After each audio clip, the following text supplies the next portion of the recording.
Welcome to the Back to Life podcast, where we explore living well, loving well, and being well. I'm your host, Nicole, and I invite you to tune in for inspirational conversations to get you back to life. Let's get started. Welcome to the Back to Life podcast. If you've been following along, this is part 3 in our powerful Seasons of Life podcast series. And today we are stepping into summer, which we have deemed the harvest season. Now, when we think of summer, what comes to mind? Usually warm sunshine, longer days, vibrant colors, and a sense of freedom, right? In our personal lives, summer is often seen as a time of celebration, of abundance, and joy. It's when things come to fruition, when we start reaping what we've sown in earlier seasons, whether that's in our personal growth, relationships, career moves, or creative projects. But here's something I've noticed in both my own life and in conversations with many of you. Sometimes we get so caught up in working for that next thing, chasing that next goal, or preparing for potential storms that we don't even know how to fully enjoy and embrace what we've been given right now.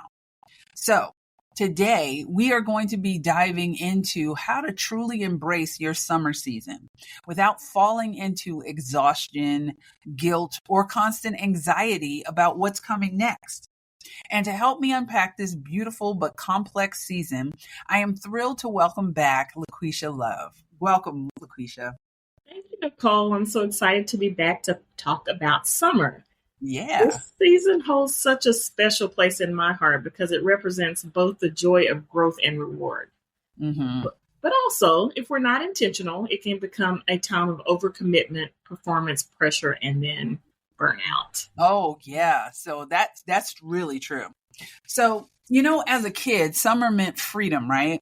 Yes. School's out. Yeah, because school's out, days are longer. We're feeling energized and doing all the things outside, having pool parties, barbecues, you name it. But as adults, summer can almost feel as overwhelming as the holiday season because we tend to fill our schedules with so much, especially if you have children, like vacations that sometimes need a vacation to recover from. Sometimes social events every weekend, because it's outside and you can go back outside and enjoy each other and your family reunions, weddings, graduations, all those things. Plus, trying to maintain all of our regular responsibilities on top of that.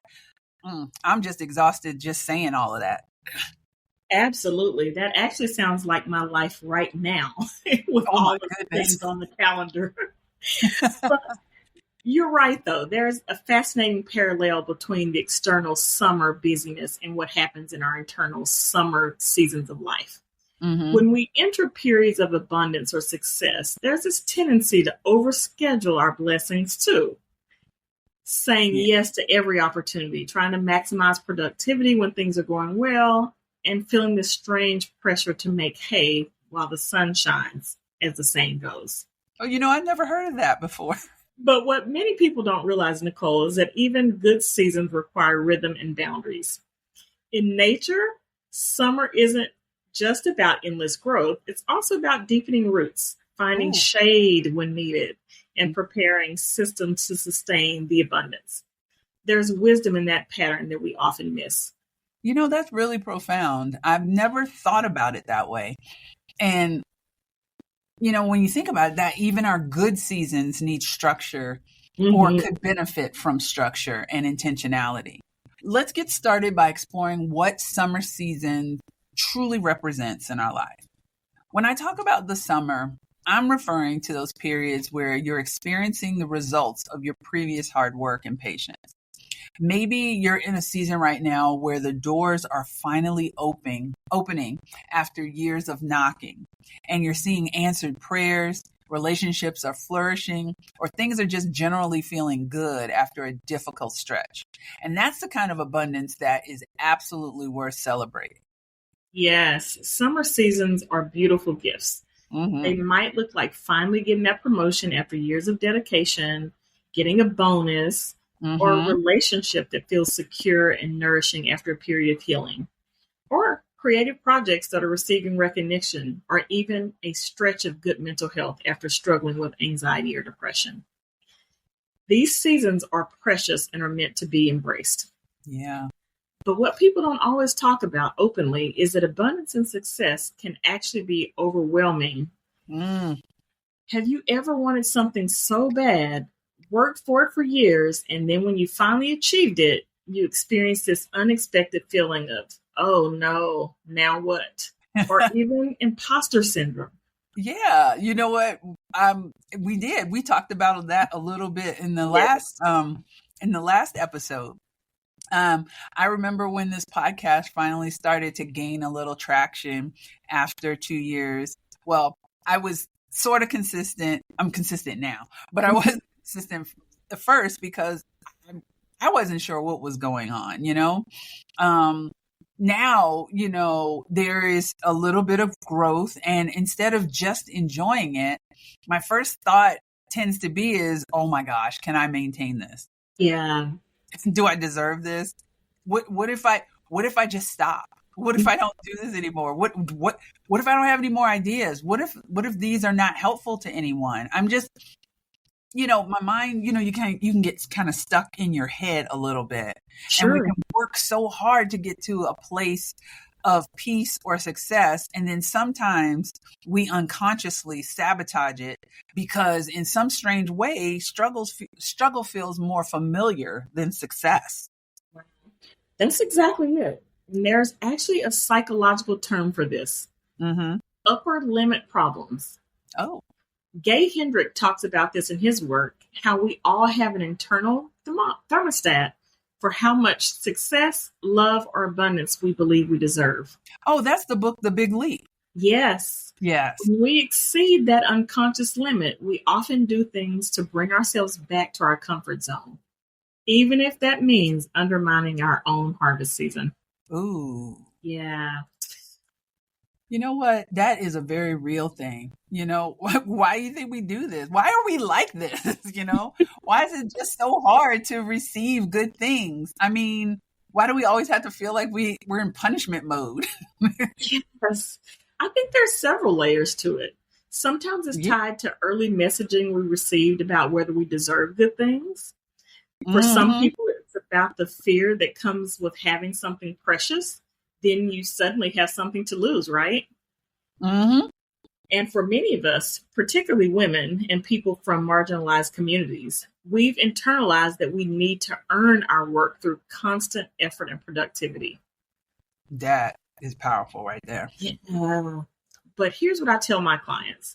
Sometimes the most revolutionary act is to permit ourselves to simply enjoy the good season. To receive without feeling like we have to immediately produce more just to justify it. You know what? That is really deep right there. To permit ourselves to enjoy the good season. It's okay. It is okay to receive, just as much as it is to give. I think many of us need to hear that today. Yes. And it's actually a spiritual principle too. Across many faiths, there's a time for planting and a time for harvesting. God reminds us in Ecclesiastes that there's a season for everything, a time to plant and a time to uproot. Yeah. When it's harvest time, your job isn't to immediately replant. It's to gather, to celebrate, and to be nourished by what has grown. And you know what? There's wisdom in honoring the natural rhythm of seasons. I like that. I really do. So now let's switch gears a little bit and talk about the challenges of success, avoiding burnout with that. Yes. And that can be one of the biggest challenges of the summer season, because here's the thing that I've experienced myself and seen in so many friends and in some of the listeners.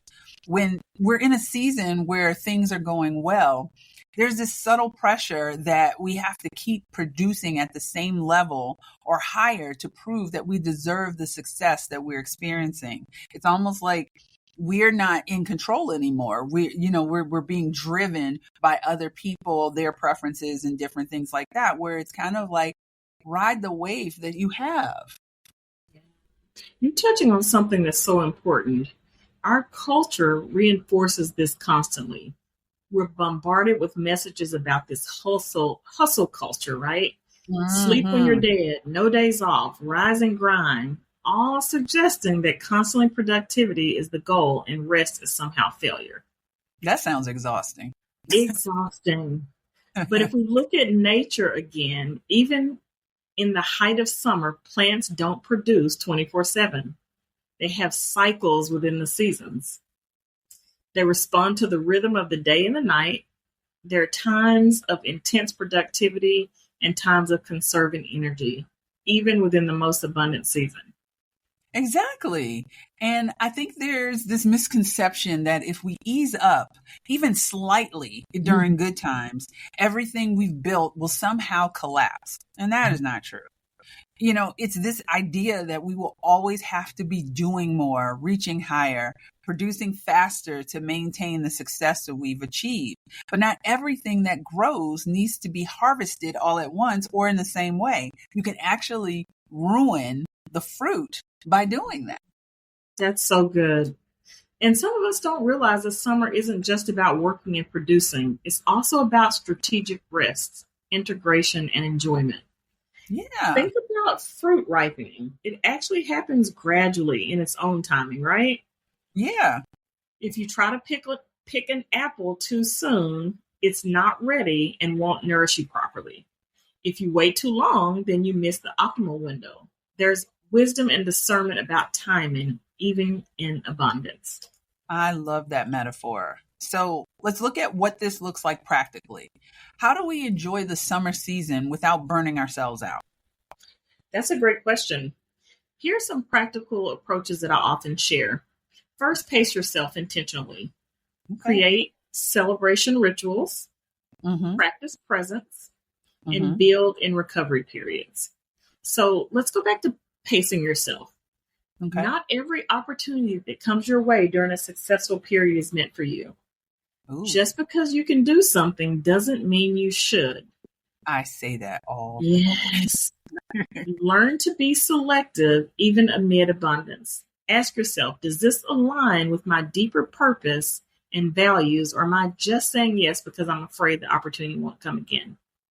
I was in a women's conference this past fall, and Jackie Hill Perry was there speaking, and this is what she said about her life. She reflected on just really taking time for herself, but also for her family. She said, if I'm ministering to other women more than my own daughters, there's a problem. Yeah. Gotcha. But that's true, though. It's kind of like we have to look at what our first responsibility or our sphere of influence is right here instead of kind of looking over it. Yes. To help somebody else, I like Absolutely. That. And then next, create celebration rituals. Instead of immediately jumping to the next big goal when you achieve something, build an explicit practice to acknowledge and celebrate what's already happened. This could be as simple as a special meal, writing a gratitude journal, or gathering friends to mark that moment. I like Celebrations help us to metabolize success in healthy ways. Yeah, I like that. Yeah. Then practice patience. Practice presence. Summer is meant to be savored. You are actually tasting the fruit of your labor. Oh, that's so good, right? Yes. Or are you forced on maintaining and protecting your success so that you're missing the joy of the moment? Regular mindfulness practices. I'm sorry, go ahead. No, I was just saying, I'm sorry, I didn't mean to. I was just like, you don't want to miss it. Yeah, exactly. I like that. I tell my clients, peace is found in the present. Yes. And for my clients of faith, I say peace is found in God's presence. So it's really important, it's a nice mindfulness grounding to say practice presence, be here now, kind of. It really does matter. Absolutely. And then finally, build in recovery periods. Even athletes in peak performance know that recovery isn't optional. It's essential. Schedule regular periods where you deliberately dial back efforts to allow your mind, body, and spirit to replenish. This isn't laziness, it's strategic sustainability. Oh, those are so practical. Thank you for sharing that. Yeah. So, what about boundaries during the summer season? I find that when things are going well, people often expect more and more and more from you. What do you think? Yeah, that's such an insightful observation. Ironically, success often brings increased demands on your time, energy, and resources. Everyone wants a piece of your harvest. Oh my This is gosh. where boundary setting becomes even more crucial than it was during the leaner seasons. In Yes. summer seasons, I encourage people to audit your commitments regularly. Ooh, Just because you can help with everything doesn't mean you should. What deserves your precious energy and attention right now? yes. Practice saying not now instead of no. Sometimes opportunities are good, but the timing isn't right. Learn to defer rather than to decline can preserve relationships while protecting your peace. Build buffers into your schedule. Don't Mm-hmm. book things back to back. We know this with You sessions, can't. right? That's what I was going to say. Leave margin for the unexpected joys and challenge that comes with abundance. Yeah. And then delegate where possible. Summer seasons often mean you have more resources, whether financial, relational, or otherwise. But use them wisely to lighten your load where appropriate. Yeah, those boundaries are really good. Like I said, I love where we were talking about don't do back to back. I'm like, okay, sure. No, but I imagine that, these boundaries that you just listed, they can help prevent that burnout that we've been talking about. Do you feel like there are warning signs people should watch out for that might indicate, that they're not managing their summer season in a sustainable way? Absolutely. Here's some of the red flags that your summer season might be sliding towards burnout. Find yourself unable to enjoy achievements because you've immediately focused on what's next. You've experienced physical symptoms like headaches, digestive issues, or disrupted sleep despite external success. Yeah, a You lot of feel people. anxious. Yeah, I'm hearing that a lot more recently. You feel anxious when you're not being productive, even for short periods. Your relationships are suffering because you're all work and no connection. You stopped engaging with activities that once brought you joy because you're not productive enough. And finally, you feel a constant sense of urgency even when there are no actual deadlines. Yeah, that's Yeah, me. me too. If you're experiencing these signs, it's time to reevaluate how you're navigating your summer season before autumn arrives sooner than you anticipated. Okay. Well, now we're going to transition to gratitude and trusting the season that we're in. One practice that I found incredibly grounding during times of abundance, and actually in abundance as well as when things aren't so plentiful, is cultivating deep gratitude. Because sometimes we get so focused on protecting what we have or pursue or what we're pursuing, what's next, that we forget to fully appreciate what we currently have and what's right in front of us right now. Yeah, you're so right. And gratitude is absolutely transformative. Practicing gratitude literally rewires our brain patterns. Yes. When we regularly focus on what we're grateful for, we strengthen neural pathways that make it easier to notice the positive aspects of our experience. Over time, gratitude becomes less of a practice and more of a default orientation. I love that. That's fascinating. And summer seasons can sometimes bring their own kind of social pressure. When you're doing well, there's this strange tendency to either diminish your success, to avoid making others uncomfortable, or to feel like your version of success isn't impressive enough compared to what others are achieving. Woo, exactly. The comparison trap is so dangerous in summer seasons. Either we feel like we need to hide our light so others don't feel bad, or we fall into the trap of thinking our harvest isn't significant enough compared to someone else's. But here's the truth. Each person's summer season looks different because each person's purpose and paths are different. Your Yeah. harvest is meant to nourish you and those connected to you. In specific ways, comparing your tomatoes to someone else's watermelons makes no sense, right? No, it doesn't. It makes no sense in our lives either, So I love that. That's such a perfect metaphor. It reminds me of the quote, comparison is the thief of joy. Mm. Because in summer seasons, especially, protecting our joy becomes essential. There's something powerful about expressing gratitude, not just for the good things themselves, but for the actual journey, including the difficult parts that brought us to this season of abundance. It's like, you like to think of it as taking a walk. Your life is taking a walk. Some people are running and not walking, but we take a walk, we can kind of take in, and along the journey, we can, just soak in the goodness that we see along the way. Absolutely. True gratitude isn't just about saying thank you when things are easy, right? Mm-hmm. It's about recognizing the value in all of our experiences. Yeah. The winter seasons of struggle often prepare the soil for good summer seasons of abundance. When we can be thankful for the entire journey, we can develop a kind of resilience that helps us navigate all the seasons with more grace.